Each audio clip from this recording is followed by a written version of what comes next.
എന്നിട്ട് അവന്മാരെ എങ്ങോട്ടാ പോയത്? അതെനിക്കറിയില്ല. ഫാർമസിന്ന് ഇറങ്ങിയിട്ട് ഇങ്ങോട്ട് വരാൻ ഞാൻ ആവശ്യമില്ലാതെ പല വഴിയും ചുറ്റി. ആരെങ്കിലും ഫോളോ ചെയ്യുന്നുണ്ടോന്നായിരുന്നു പേടി. എന്തായാലും നീ ഇനി ഇവിടെ നിൽക്കുന്ന അത്ര പന്തിയല്ല.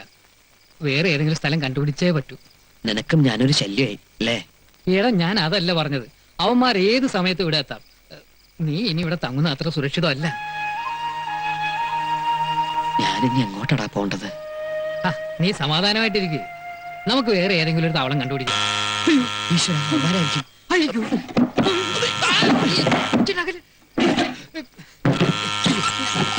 കസേര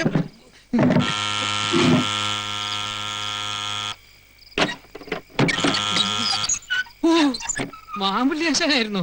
പിന്നെ ആരാണെന്നാ വിചാരിച്ചേ? എത്ര നേരായി പൂജാദ്രവ്യങ്ങളുമായി പുറത്ത് കാത്തു നിൽക്കുന്നു. ഓ, എന്താ ചൂട്! ഓ അതെ അതെ, ഇന്നൊരു മഴയ്ക്കുള്ള കോളുണ്ട്. എപ്പോഴാ ഇടിയും കുടിക്ക് പെയ്യണേന്ന് അറിയില്ല. അല്ല, എവിടെ താൻ പറഞ്ഞ സഹദേവൻ? സഹദേവനല്ല, ജയദേവൻ. ആ, അത് തന്നെ. എവിടെ ആള്? ഇവിടെ ഉണ്ട്. ഇങ്ങോട്ട് വരിക. ആള് മിടുക്കനാണല്ലോ. ഞാൻ മാമ്പള്ളി വാസുദേവൻ. എല്ലാരും മാമ്പള്ളിന്നാ വിളിക്കാം. അറിയാം, മർമാണി വൈദ്യരാണല്ലേ? ഔ, താൻ എന്നെ കുറിച്ച് ഇയാളോട് ധാരാളം വർണ്ണിച്ചിരിക്കുന്നു തോന്നുന്നു. ഇരിക്ക. താൻ ഇരിക്കണ്ട, പോയി ഗ്ലാസ് എടുത്തോണ്ട് വരിക. മർമാണി ചികിത്സയൊക്കെ നിർത്തി. ദാ, ഇത് വിദേശി, ഇതും ഇത് ദശമൂലം സ്വദേശി, ഇതും രക്തരക്ഷസുകളൊന്നും ശരീരത്തിൽ കയറി പിടിക്കാതിരിക്കാനുള്ള ഒരു രക്ഷാപ്രയോഗ. ഒരു തരത്തിൽ പറഞ്ഞ ഞാനും ഒരു ബ്രഹ്മചാരിയാണേ. അപ്പൊ വിവാഹം ഒരിക്കല് കഴിച്ചതാ. പക്ഷെ ഭാര്യാസുഖം അറിയാൻ തരപ്പെട്ടില്ല. ഒന്ന് തൊട്ടിട്ട് പോലും ഇല്ലാന്ന് പറയാ. അതെന്താ? മർമ്മം പഠിച്ചുകൊണ്ടുള്ള ദൂഷ്യം തന്നെയാ. തൊടാന്ന് വെച്ചങ്ങ് അടുത്ത് ചെല്ലും. പക്ഷെ എവിടെയാ തൊടുക? മർമ്മസ്ഥാനത്ത് എങ്ങനെ തൊട്ട പ്രശ്നമാകുമെന്നൊരു പേടി. മർമ്മത്തിന്റെ മഹത്തൊട്ട് പറഞ്ഞു ധരിപ്പിക്കാനും തരപ്പെട്ടില്ല. അങ്ങനെ 2 കൊല്ലം പോയി. പിന്നെയോ? അവളും പോയി. എന്റെ ശിഷ്യൻ ഒരുത്തനുണ്ടായിരുന്നു, അവന്റെ കൂടെ. ദേ, ഇയാള് വിഷമിക്കണ്ട, അതൊക്കെ അങ്ങനെ കിടക്കും. തൊട്ട് നോക്കാൻ എന്തെങ്കിലും കൊണ്ടുപാടോ? ഓ, ഇരിക്കാൻ സമ്മതിക്കൂല. ഇവിടത്തെ ബ്രഹ്മചാരികൾക്ക് വേണ്ടി ഇടയ്ക്കിടയ്ക്കൊക്കെ ഇങ്ങനൊരു പൂജ പതിവുണ്ട്. എന്താ നോക്കണേ? അളവ് കൃത്യായിരിക്കും. ജയദേവൻ എങ്ങനെയാ? പൂജാതി കർമ്മങ്ങളിൽ താല്പര്യമുണ്ടോ? വല്ലപ്പോഴും. ഇങ്ങോട്ട് എടുക്ക. നിങ്ങളെ കുറിച്ച് ഹരിപ്രസാദ് ചിലതൊക്കെ എന്നോട് പറഞ്ഞു. താൻ എന്തോ അതീ മർമാണി വിദ്യ പഠിച്ച ഒരാളെ ചൂണ്ടാണി വിരൽ കൊണ്ട് ചൂണ്ടി നിർത്താന്നൊക്കെ പറയുന്നത് ശരിയാണോ? സംശയമുണ്ടോ? എന്നാ പിടിക്ക. എന്റെ പറച്ചിനിക്കട മുത്തപ്പ, മിന്നിച്ചേക്കണേ. വിരോധമില്ലെങ്കിൽ എന്നെ വിദ്യ ഒന്ന് പഠിപ്പിക്കാമോ? ആവാലോ. നല്ലൊരു മുഹൂർത്തം നോക്കി തുടങ്ങി വേണ്ടു. ഇന്നൊരു കാര്യം, ഏകാഗ്രത വേണം. മനസ്സിൽ ഭയമേ ഉണ്ടാകാൻ പാടില്ല. എന്തോ വാതിൽ തുറക്കണോ?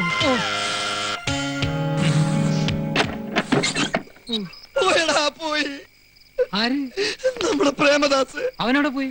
സർക്കാർ ആശുപത്രി ജലവാടി കിടന്ന് 3 ദിവസം മുമ്പ് മരിച്ചു പോയടാ. ബ്രെയിൻ ട്യൂമർ ആയിരുന്നു. നിനക്ക് ഈ കത്തൊക്കെ കിട്ടി? വൈകിട്ടത്തെ പോസ്റ്റിൽ വന്നതാ. ഒരു അനാഥ പ്രേതം പോലെ സർക്കാരിന്റെ ശവപ്പറമ്പിൽ. അപ്പൊ ശവദാഹം കഴിഞ്ഞോ? കഴിച്ചു. ഇത്രയൊക്കെയുള്ളൂ മനുഷ്യന്റെ കാര്യം. എന്റെ പറച്ചെടുക്കണ്ട മുത്തപ്പ. ഹരിപ്രസാദേ, മെഴുകുതിരി എടുത്തോളൂ. തീപ്പെട്ടി എന്റെ കയ്യിലുണ്ട്. തൊഴുതോളൂ. മനസ്സിന് ശക്തി തരാൻ പ്രാർത്ഥിച്ചോളൂ. ഗുരുവേ നമഃ. വസുമതിക്ക് പാദസരം മേടിക്കാൻ വേണ്ടിയാണ് കള്ളക്കണക്കെഴുതി നീ പണമെടുത്തതെന്ന് എനിക്കറിയാം. ആ പാദസരമുള്ള കാലിലണിയിക്കാൻ പറ്റാതെ എന്നേക്കുമായി നീ പോയല്ലോടാ. ആഗ്രഹങ്ങൾ സാധിക്കാതെ അകാലമൃത്യു അടഞ്ഞവരുടെ ആത്മാക്കളെ സൂക്ഷിക്കണം. അവറ്റകളുടെ ശാന്തി കിട്ടാതെ അലഞ്ഞു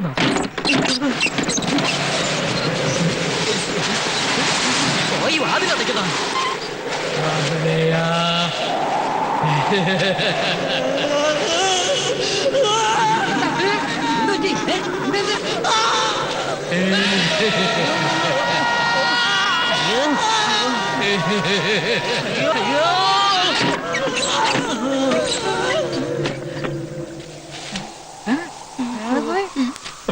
സ്വഭാവമായിരിക്കും. എന്താ പുറത്തിറങ്ങണ്ട. നമുക്ക് തോന്നിയതാണെങ്കിലോ? നമ്മളിപ്പോ കണ്ടത് അതെ, ഏതായാലും നമുക്ക് നോക്കാം. ഏയ് ഞാനില്ല. നമ്മൾ 4 പേരില്ലേ? വാ നോക്കാന്ന്. പ്രേതം തന്നെയാ.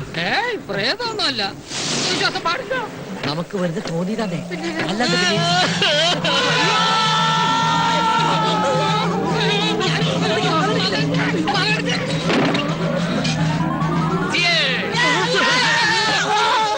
ആരും പേടിക്കണ്ട. I am really happy. നിങ്ങൾ എല്ലാവരും എന്റെ ഉത്തമ സുഹൃത്തുക്കളാണെന്ന് എനിക്കിപ്പോ ബോധ്യായി. എന്നോട് സ്നേഹമുണ്ടോ എന്ന് അറിയാൻ വേണ്ടി ഞാൻ തന്നെയാ എന്റെ മരണ വാർത്ത എഴുതി അറിയിച്ചത്. സത്യമാണോ പ്രേമദാസ? സംശയം ഉണ്ടോ? ഇതേ കുത്തു നോക്കിയേ. എന്നാലും ഇത് കുറെ കടുത്തു പോയിട്ടോ. ഇങ്ങനെ ഒരു നാടകം കളിച്ചതിന് എല്ലാവരും എന്നോട് ക്ഷമിക്കണം please. Hello, I am Prethadasan, ഛി, പ്രേമദാസൻ. ഞാൻ ജയദേവൻ. അറിയാം, ഞാൻ പുറത്ത് നിൽപ്പുണ്ടായിരുന്നു. അതെ, ഞാൻ ആളല്പ തരികിടയാ, പക്ഷെ സത്യമുള്ളവനാ. അല്ല മാമ്പള്ളി, ആ നീലേണ്ടം വൈദ്യരോട് പ്രതികാരം ചോദിക്കാതെ എനിക്ക് അങ്ങനെ പെട്ടെന്ന് മരിക്കാൻ പറ്റൂ?